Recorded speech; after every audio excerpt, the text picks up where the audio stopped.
케이시는 이렇게 경고했다. 미국은 외부의 적이 아니라 자기 안의 안일함 때문에 무너질 것이다. 그는 말했다. 한 남자가 나타날 것이다. 그는 스크린을 통해 미국의 영혼을 찢어내고 사람들을 소리 지르게 만들며 논쟁하게 하고 관계를 파괴할 것이다. 그리고 그는 지금 여기에 있다. 성인도 악마도 아니다. 다만 우리가 감추려 했던 모든 것이 모여든 미국인일 뿐이다. 그는 신전을 짓지 않았다. 대신 탑을 세웠다. 그는 기도하지 않았다. 대신 거래했다. 그는 천국을 약속하지 않았다. 대신 희망을 소매로 팔았다. 그리고 수백만 명이 그것을 샀다.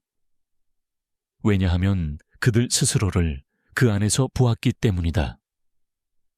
도전적이고 상처받았으며 남이 만든 규칙에 지쳐있던 그들 자신을 그는 워싱턴 출신이 아니었다. 그는 텔레비전에서 온 사람이었다. 그 사실만으로도 낡은 엘리트들은 두려움에 움츠러들었다. 그는 그들의 언어로 말했지만 그들의 문법에는 침을 뱉었다. 그들이 그를 미워한 이유는 그를 이해했기 때문이다. 그는 수십 년 동안 구호 뒤에 감춰져 있던 부패를 드러냈다. 케이시는 이렇게 썼다. 그 탑에서 온 남자는 재판을 가져올 것이다. 국민을 위한 것이 아니라 국가를 위한 재판을. 그리고 미국은 그것을 견디지 못할 것이다. 그가 미국을 파괴했기 때문이 아니라 진실을 보여주었기 때문이다. 미국은 이미 오래전부터 안에서 죽어 있었다. 다만 겉으로 향기롭게 포장되어 있었을 뿐이다. 그는 하나의 리트머스 시험지가 되었다. 그와 함께 모든 독이 수면 위로 떠올랐다. 인종차별, 두려움, 오만, 절망. 그는 그것들을 만든 것이 아니라 단지 마이크를 건넸을 뿐이다. 그리고 세계는 들었다. 신념이 죽을 때 민주주의가 어떻게 비명을 지르는가를 트럼프는 이름이 아니라 하나의 진단명이다. 케이시는 그런 인물이 나타날 것을 이미 알고 있었다. 이름을 명시하진 않았지만 이렇게 썼다. 그는 위대함을 말할 것이다. 그러나 그때쯤이면 위대함은 이미 제로 변해 있을 것이다. 1930년대에 이런 말은 미친 소리로 들렸다. 그때의 미국은 눈부셨다. 증권시장, 자동차, 할리우드, 그리고 아메리칸 드림. 누가 100년 후 이 모든 것이 텅 빈 장식물로 전락할 것이라 믿었겠는가? 케이시는 보았다. 이 위대한 나라가 위에서부터가 아니라 내부로부터 썩어가기 시작하는 모습을. 자유가 쇼로 변하고 신앙이 브랜드로 바뀌는 모습을. 그는 말했다. 부가 새로운 종교가 되고 텔레비전이 새로운 설교단이 되는 순간 사람들은 자신의 영혼을 잃게 될 것이다.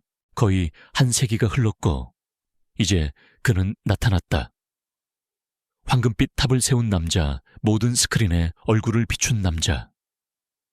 그는 기적을 약속하지 않았다. 다만 사람들이 오랫동안 마음속으로만 품고 있던 말을 대신해 주었을 뿐이다. 미국은 더 이상 본보기로 남고 싶지 않다. 이제는 자기 자신이 되고 싶을 뿐이다. 그는 사람들에게 그 권리를 주었다. 무례할 권리, 분노할 권리, 그리고 사과하지 않을 권리. 그 순간 사람들은 처음으로 자신들의 목소리가 세상에 닿았다고 믿었다. 하지만 케이시는 경고했다. 사람들이 듣고 싶어하는 말을 하는 종은 곧 그들의 주인이 된다. 그는 또 말했다. 이 일은 선거로 시작해 계시러 끝날 것이다. 그리고 실제로 그렇게 되었다. 투표함으로 시작해 함성으로, 깃발로, 희망으로 이어졌지만 결국 법정과 장벽, 그리고 증오로 끝났다. 그는 미국을 파괴하지 않았다. 단지 음악을 멈췄을 뿐이다.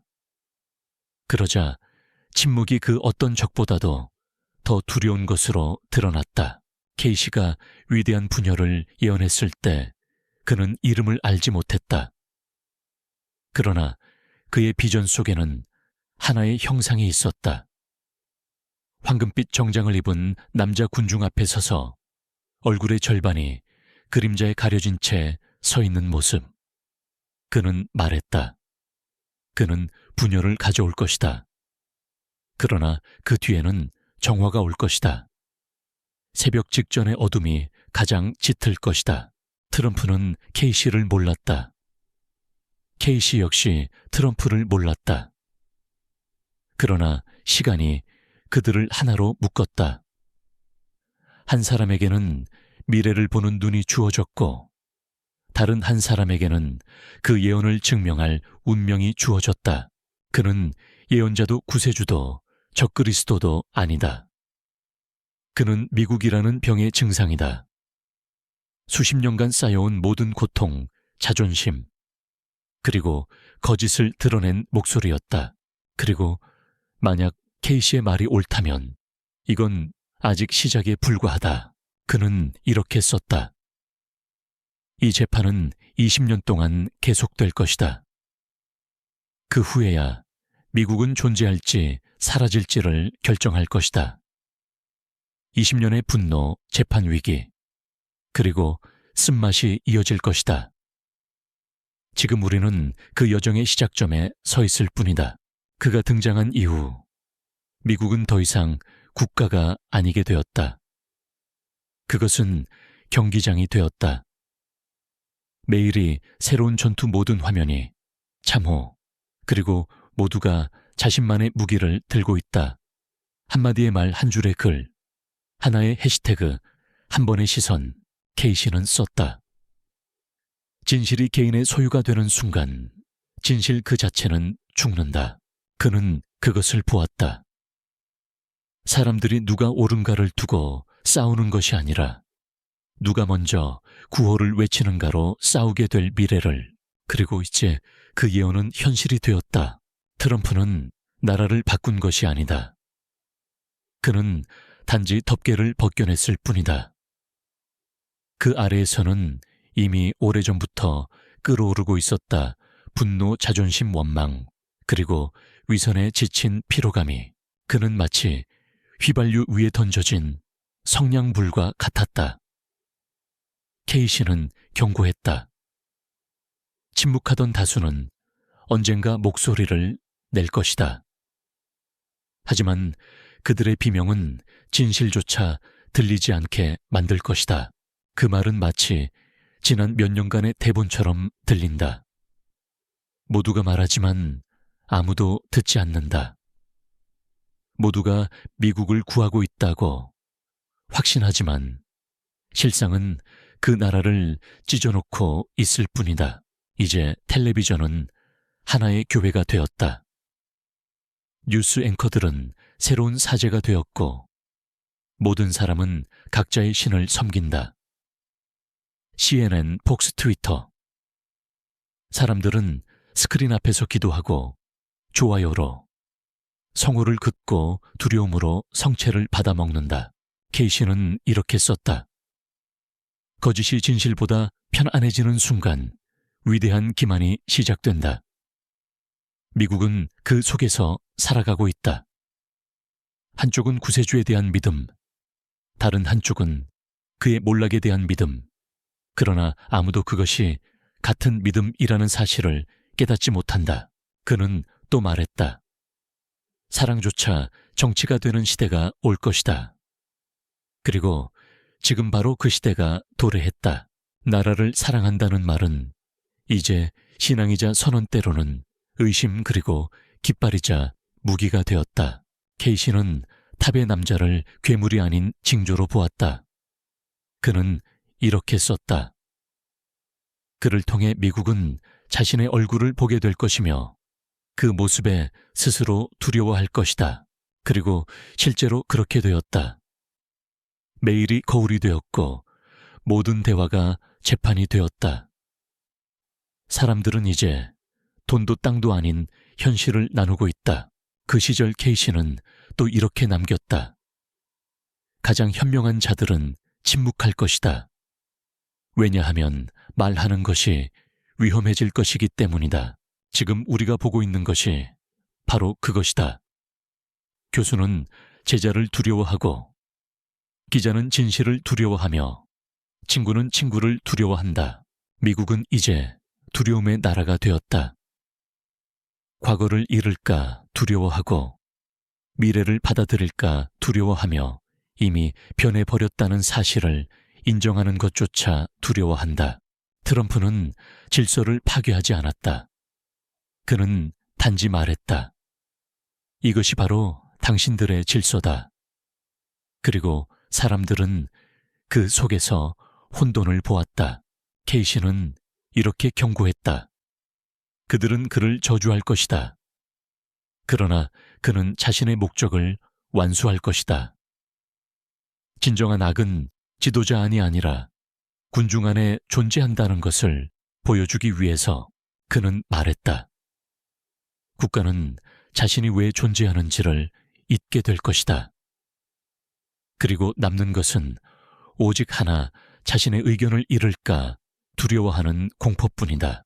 그 두려움이 새로운 화폐가 되었다. 좋아요, 싫어요, 밈. 그것들이 시대의 목소리가 되었다. 하지만 케이시에 따르면 이것이 끝이 아니다. 이건 마취 없는 수술이다. 미국은 마침내 진실과 마주하기로 결심한 환자였다. 피가 흐르고 고통은 견딜 수 없지만 그 과정을 거치지 않고서는 치유가 없다. 그는 이렇게 썼다. 어둠의 시대는 20년간 지속될 것이다. 4년마다 분노가 다시 불타오르고 8년마다 누가 잘못했는지를 잊으려 애쓸 것이다. 그리고 마침내 누가 죄인인지 찾는 데 지칠 때 비로소 길을 찾기 시작할 것이다. 케이시는 말했다. 미국은 선거가 아니라 실망을 통해 정화될 것이다. 모두가 패배했을 때, 그때 진정한 승리가 시작된다. 그리고 그는 옳았던 듯하다. 오늘날 모두가 자신을 구원자라 믿고 모두가 채팅방 속 예언자, 댓글 속 메시아가 되었다. 하지만 아무도 인간으로 남는 법잠을 원하지 않는다. 케이시는 이 바이러스를 인터넷이 생기기 훨씬 전에 보았다. 그는 그것을 거울병이라 불렀다. 사람이 자신이 누구인가 보다 타인의 눈에 어떻게 보이는가를 믿는 병. 그리고 미국은 정확히 그 병에 걸렸다. 그는 말했다. 한 나라가 수치심을 잃게 될 때가 올 것이다. 그때는 스캔들이 축제가 되고 거짓이 하나의 스타일이 되며 아직도 부끄러움을 느끼는 사람들은 약해 보이게 될 것이다. 그리고 그것은 현실이 되었다. 이제는 그 어떤 것도 절제가 없다.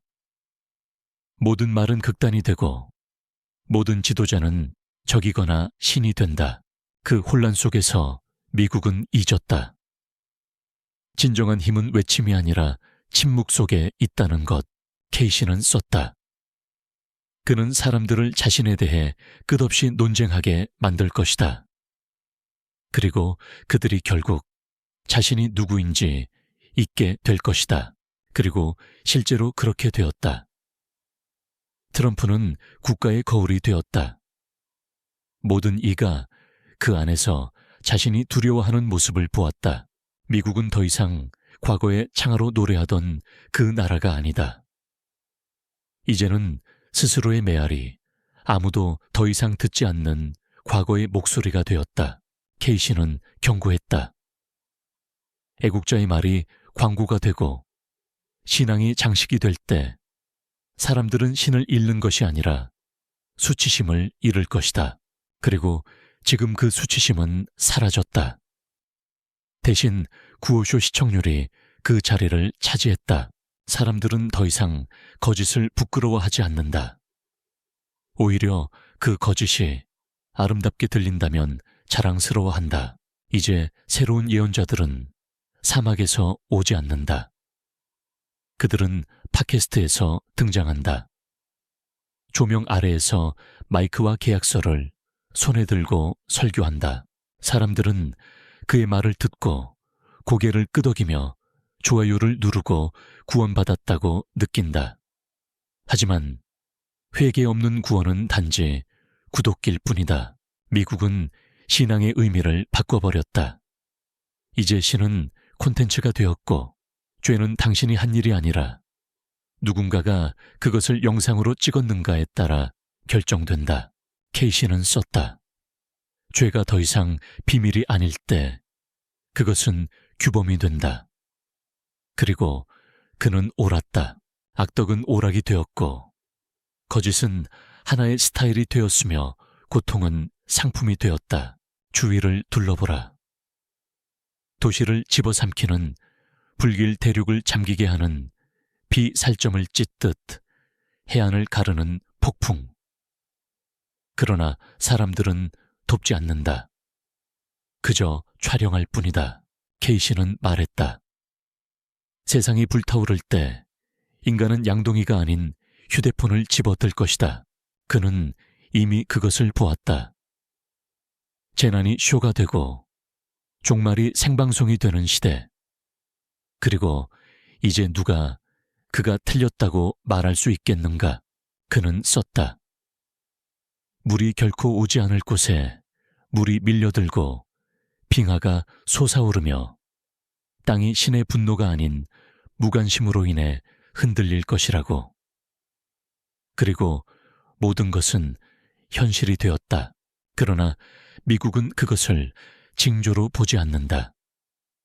단지 통계로 본다. 그래프에 들어가지 않는 모든 것은 가짜뉴스로 선언된다. 케이시는 경고했다. 사람들이 자신의 눈보다 숫자를 더 믿는 시대가 올 것이다. 그리고 바로 지금 그 시대가 도래했다. 사람들은 이제 알고리즘을 믿는다. 하늘이 필요 없다. 그들은 기상예보를 갖고 있다. 직관이 필요 없다. 그들은 분석 데이터를 갖고 있다. 신이 필요 없다. 그들은 시스템 업데이트를 갖고 있다. 미국은 이제 진실이 구독에 따라 달라지는 나라가 되었다. 같은 뉴스라도 누가 광고비를 냈느냐에 따라 내용이 달라진다. 그리고 이제 아무도 진실을 원하지 않는다. 진실은 풀 HD로는 팔리지 않기 때문이다. 케이시는 썼다. 거짓이 진실보다 편해지는 순간 진실은 지하로 숨어들 것이다. 그리고 지금 그것은 정말로 숨어 있다. 오래된 책의 행간 속에, 아직 기억하는 이들의 눈빛 속에. 하지만 그런 사람들은 점점 사라져간다. 기억은 피드 속의 역사처럼 지워져 간다. 그는 말했다. 타인의 고통을 느끼지 못하는 순간 미국은 더 이상 국가가 아니게 된다. 그것은 하나의 스크린이 될 것이다. 그 안에서 모든 역할이 연기된다. 피해자 영웅, 그리고 배신자 모두가 각자의 역할을 선택하고 결국 자신이 누구였는지를 잊는다. 오늘날 타인의 고통은 단지 콘텐츠가 되었다. 넘어짐은 유머가 되고 죽음은 밈이 되고 비극은 스토리가 된다. 케이시는 경고했다. 인간이 눈물을 비웃기 시작할 때 하늘이 그를 대신해 울 것이다. 지금 그 말이 현실이 아닌가. 비는 몇 주씩 쏟아지고 허리케인은 계절도 없이 몰려온다. 자연이 울고 있다.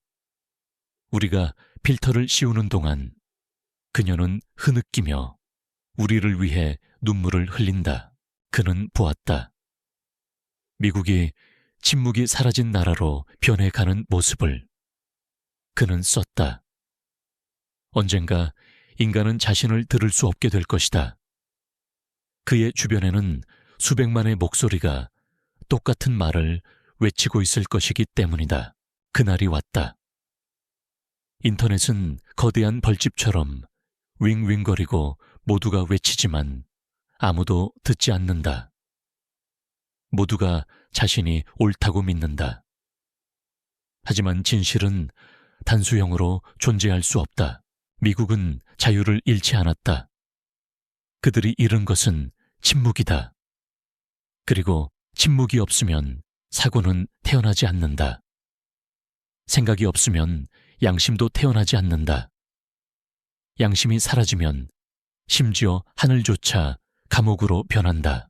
케이시는 경고했다. 결국 위대한 나라는 재앙이 아니라 자신을 보고 느끼는 공포를 경험하게 될 것이다. 그들은 자신을 보고도 그것이 자신임을 알아보지 못할 것이다. 그리고 지금 그 일이 일어났다. 미국은 역사의 거울을 들여다보며 괴물을 본다. 하지만 그 괴물은 적이 아니다. 그것은 바로 자신이다. 그는 말했다.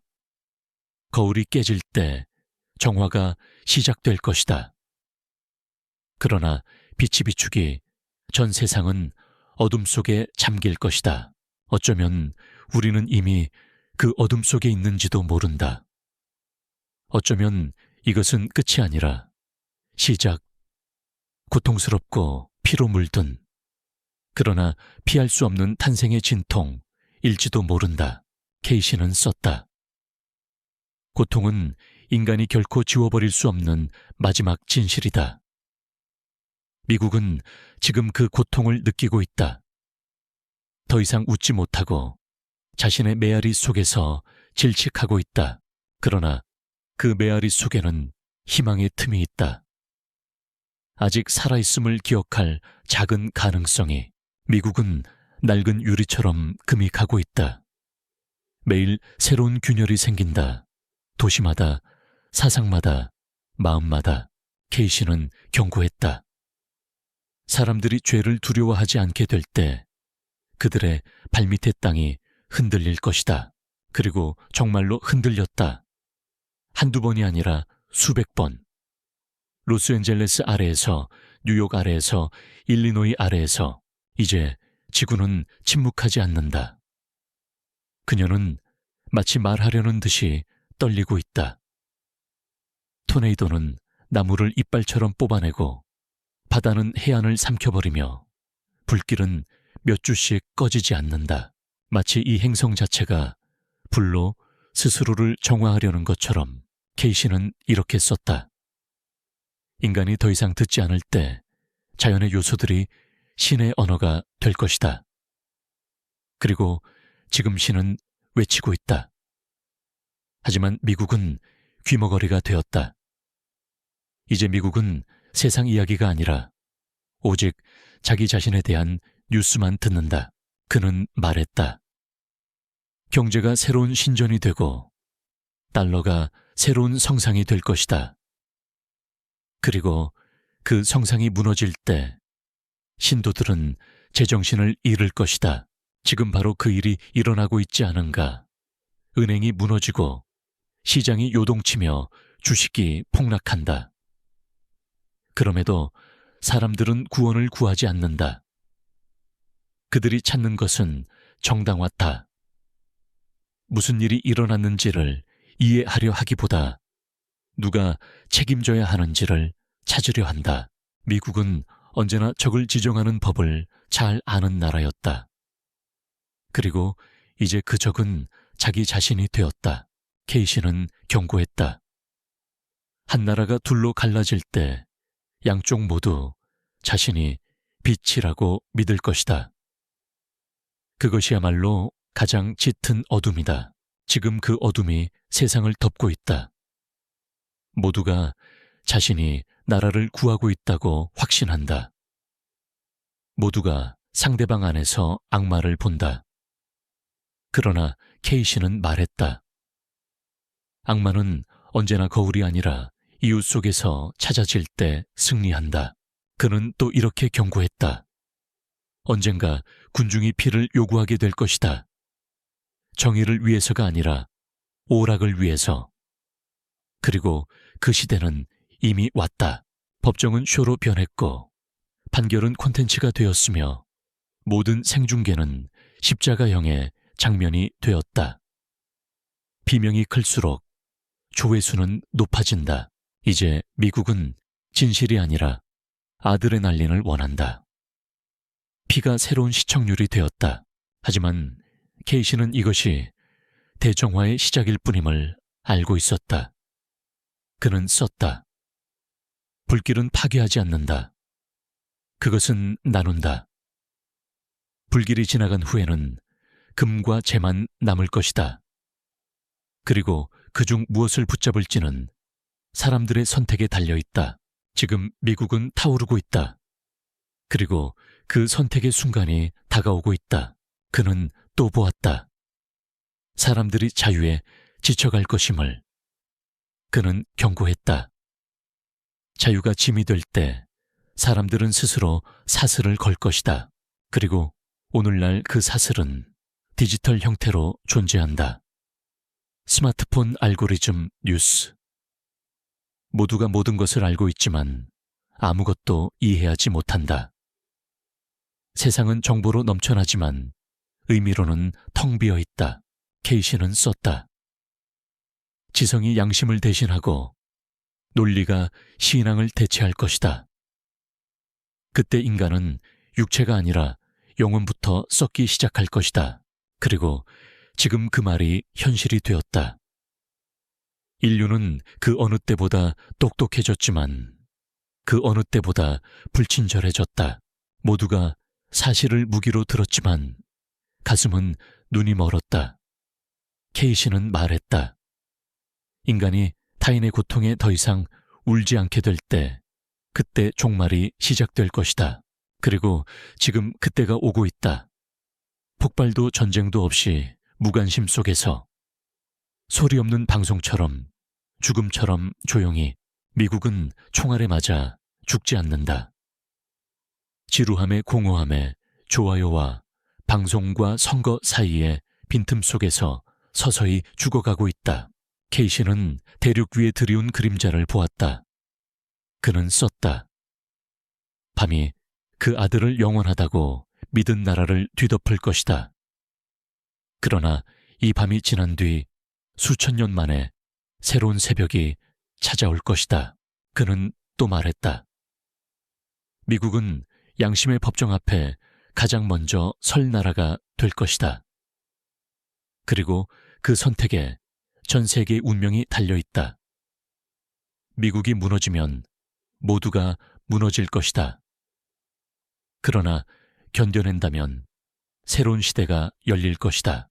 하지만 지금 미국은 가라앉고 있다. 소음 속에서, 스캔들 속에서, 증오 속에서. 그 어떤 적도, 바이러스도 재앙도 미국을 파괴하지 않았다. 그것을 파괴한 것은 거울이었다. 모두가 그 거울을 들여다보며 얼굴이 아닌 가면을 보았다. 그리고 그 가면이 피부가 되어버렸을 때조차 아무도 눈치채지 못했다. 케이시는 썼다. 어둠의 시대는 영원하지 않다. 하지만 빛은 저절로 오지 않는다. 진실을 볼 용기를 가진 자들에 의해 불러와질 것이다. 지금 그들은 많지 않다. 그들은 방송에 나오지 않고 트렌드에도 없고 해시태그에도 없다.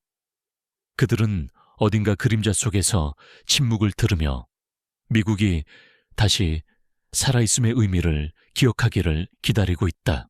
미국은 이제 적에게도 정치에도 지친 것이 아니다. 자기 자신에게 지쳤다. 너무 오랫동안 위대함의 아드레날린, 성공이라는 마약, 선택받은 민족이라는 자기 확신에 취해 살아왔다. 케이시는 썼다.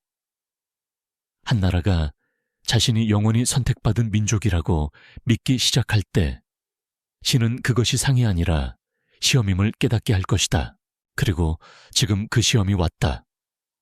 전쟁으로도 기근으로도 재앙으로도 아닌 거울을 통해 미국은 지금 공연이 끝난 배우처럼 그 앞에 서 있다.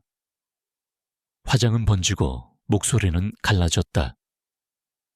어제는 자유를 말하던 나라가 오늘은 생존을 말한다. 어제는 두려움의 대상이었지만 오늘은 조롱의 대상이 되었다. 그러나 그 균열 속에서, 그 고통 속에서 무언가 진짜가 깨어나고 있다. 케이시는 말했다. 오직 부서진 마음만이 신의 목소리를 들을 수 있다. 그리고 어쩌면 지금 처음으로 미국은 그 목소리를 듣고 있는지도 모른다. 한때 신성하던 모든 것은 상품이 되었고, 한때 죄악이라 여겨졌던 모든 것은 오락이 되었다. 미국은 꿈을 쇼로 바꾸고, 신앙을 비즈니스로 바꾸며, 친절을 약함으로 바꾸었다. 그리고 이제 무대는 비어있다. 박수 소리는 사라졌고, 남은 것은 오직 무거운 침묵뿐이다. 짙고 묵직하며 진짜인 침묵. 케이시는 썼다. 그들이 외침에 지칠 때 비로소 이해하기 시작할 것이다. 그리고 어쩌면 지금이 바로 그때일지도 모른다. 사람들은 점점 깨닫기 시작했다. 적은 백악관에도 TV 속에도 있는 것이 아니라 바로 마음속에 있다는 것. 그들이 자신감이라 불렀던 자만, 진보라 불렀던 탐욕, 자유라 불렀던 무관심, 그 안에 진짜 적이 있었다. 미국은 죽지 않았다. 단지 화장을 지운 채 깨어났을 뿐이다. 그리고 깨달았다. 위대함은 고층 빌딩이나 군대에 있는 것이 아니라 잘못을 인정하고 울고 용서할 수 있는 능력에 있다는 것. 케이시는 말했다. 쟤는 끝이 아니다. 그 안에 아직 온기가 남아있다면 그 재 속에서 다시 불꽃이 피어날 것이다. 그는 또 이렇게 썼다. 언젠가 이 나라는 오래전에 잊어버린 말을 떠올릴 것이다. 나가 아니라 우리. 이기기 위해가 아니라 섬기기 위해. 판단하기 위해가 아니라 이해하기 위해. 오늘은 아닐 수도 있다. 내일도 아닐 수 있다. 하지만 그날은 반드시 온다. 왜냐하면 고통은 결코 헛되지 않기 때문이다. 지금의 미국은 임상적 죽음을 견뎌낸 환자와 같다. 그는 빛과 어둠을 모두 보았고 영혼 없이 산다는 것이 무엇인지 깨달았다. 이제 그는 절망과 계시의 경계 위에 서 있다. 케이시는 썼다. 한 나라가 완전히 바닥에 닿을 때 그제야 차비가 자신의 유일한 힘임을 알게 될 것이다. 어쩌면 이 모든 일은 그곳으로 향하고 있었던 것인지도 모른다. 트럼프는 떠날 것이다. 재판은 끝날 것이다. 언론은 새로운 적을 찾아낼 것이다. 그러나 미국은 남을 것이다. 지치고 흔들렸지만 여전히 살아있는 채로. 왜냐하면 모든 파괴 속에는 재탄생의 가능성이 숨어있기 때문이다. 케이시는 경고했다. 진정한 부활은 깃발에서 시작되지 않는다. 그것은 용서에서 시작된다.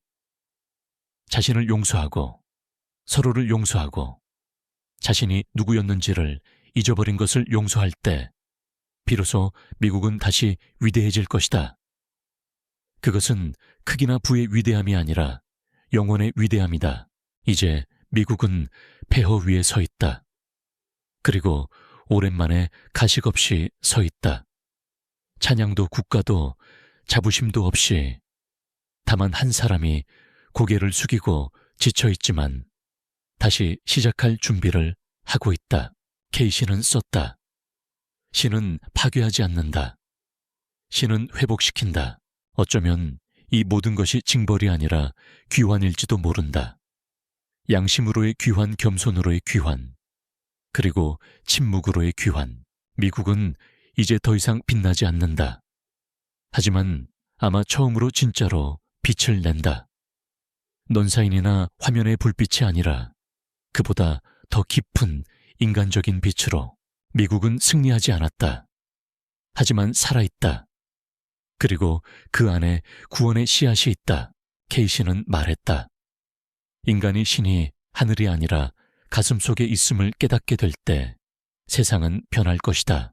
어쩌면 지금 이 모든 것이 바로 그 깨달음의 시작일지도 모른다. 예언도 형벌도 아닌 귀향. 자기 자신으로 돌아가는 길, 위대함이 탑이 아니라, 사람 안에 힘이 폭력이 아니라, 친절 안에 진실이 구호가 아니라, 숨결 안에 존재하는 세상으로 돌아가는 길. 미국은 지금 천천히, 고통스럽게, 그러나 진실하게 깨어나고 있다. 그리고 어쩌면 100년 만에 처음으로 자만심이 아닌 양심으로부터 깨어나고 있는지도 모른다. 하지만 악몽에서 가장 먼저 눈을 뜬 자는 아직 자신이 꿈속에 있음을 모른다.